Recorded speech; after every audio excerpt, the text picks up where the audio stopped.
1982 সালে বিসিএস এ উত্তীর্ণ হয়ে পুলিশে যোগ দেন হাসান মাহমুদ খন্দকার। দেশের ইতিহাসে দীর্ঘ সময় আইজিপির দায়িত্বে ছিলেন তিনি। প্রথা অনুযায়ী অবসরে গেলেন বুধবার।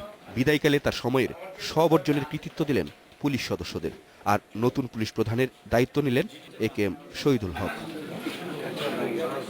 এ সময় পুলিশ সদর দপ্তরে রেওয়াজ মাফিক হয়েছে নানান আনুষ্ঠানিকতা। প্রথমে দপ্তরের নির্ধারিত কক্ষে নতুন আইজিপিকে দায়িত্বভার হস্তান্তর করেন হাসান মাহমুদ খন্দকার। পরে তাকে জানানো হয় বিদায়ী সালাম। তারপর প্রথা অনুযায়ী সাবেক পুলিশ প্রধানের গাড়ি দড়ি বেঁধে মূল ফটক পর্যন্ত টেনে নিয়ে যায় পুলিশ সদস্যরা।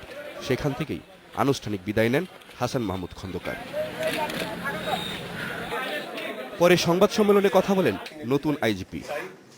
যেখানে যেখানে পুলিশের সহায়তা দরকার হবে, উন্নয়নের জন্য, প্রগতির জন্য, শান্তি শৃঙ্খলার জন্য, সকল ক্ষেত্রে আমরা জনগণকে সাথে নিয়ে ঐক্যবদ্ধভাবে কাজ করব।